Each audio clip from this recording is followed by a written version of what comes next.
iyadoo oo aynu xilligan ku jirno xilli roobaadyo ayaa dadweynaha reer Jabuuti ee soo xagaabaxay magaalada Boorama waxaana la furay waqtigan dugsiyada waxbarasho ee dalkaasi ayaa waxay dib caruurta loogu celinayaa dalka Jabuuti iyadoo oo si dhaqso leh ay waxbarashadooda furantay ay uga qayb qaadan doonaan waxaana safarkooda uga baxaan istaanka Jabuuti ee magaalada Boorama balse ila wareediyo ku dhow baabuurta u safartay Jabuuti ayaa waxay sheegeen in habeenkii xalayta ahaa baabuurtii u safartay Jabuuti ay xireen qobobkii da'ayay habeenkii xalayta ahaa maraanu saaka u kuur galnay ayaa waxa nooga warbixiyay mid kamid ah darawallada baabuurta Jabuuti wado isagu sheegay inay subaxa hore baxayaan sababta uu ku tilmaamayna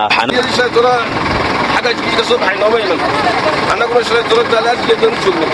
مركز الصبح ورا بحنا سر روقة فترة سكول حديد تليفوننا كنا صحنا مركز وحيدي هو صح لي أنا كنت الآن جدا حلم نشوفه مركز عيو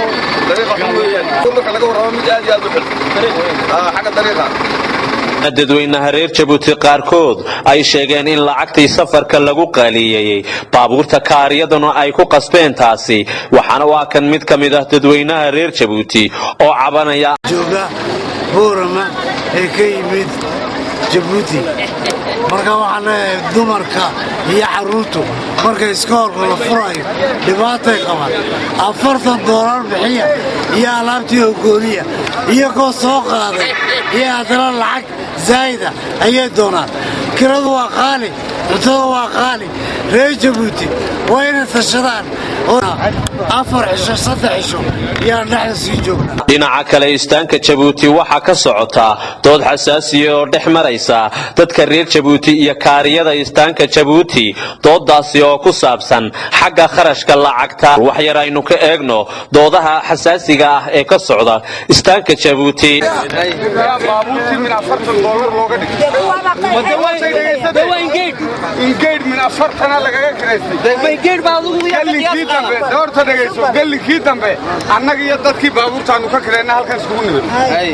markaan halkan iskugu nimidnay baabuurtii lacag ka qaalisan bay reer Jabuuti baxay kuwana waa reer Jabuuti ka kirey halkaas saldhigaan dhibtii iyo qaladkii waxay yeeshay shicibkii reer Jabuuti saldhigoorda taba soo annaguna markaa tii ayagu ku kireysteen ay ku bilaabeen un baanu u haynana waayahay mid ma ku ana quraal kama nihin ku weydiiyay hadaan kan waa iska joogi boorama yaadu taad waa dhamaystadani dhigayso ana ku weydiiyay baabuurka ingeedka halkan ka baxay qofba lacagtu doona ku kireysto nin iyo jeebkii u ciyaara makaaba ka tab qaadanaysa adigu annagu deyngeed ma kireen afar iyo toban de waxa imka ii sheegtay waa dad xaafadooda la soo ingeed kireystay war gaadhan ka kireeyay kaalka ka kireeyay lacagtii aan kaaga kireeyay dina wakiinta gooni loola baxay xaafad lala tagay yaa lacagtii lacag ka على قف فرت ما كنتي على قف فرت كيف لو قادو سكون لعبتي قار امسا باور بها باورada aniga khidmadaydu shan gaari way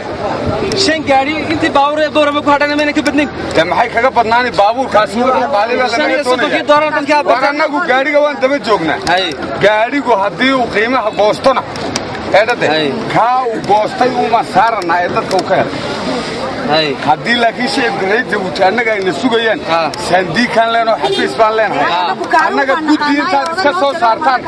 guddi intaad samaysataan guddidaasi annaga imika guddi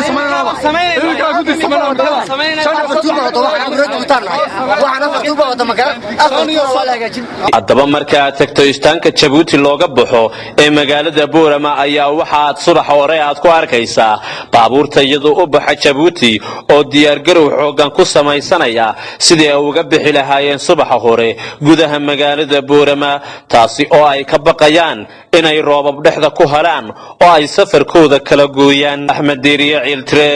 telefishanka Rayo istaanka Jabuuti looga baxo ee magaalada Boorama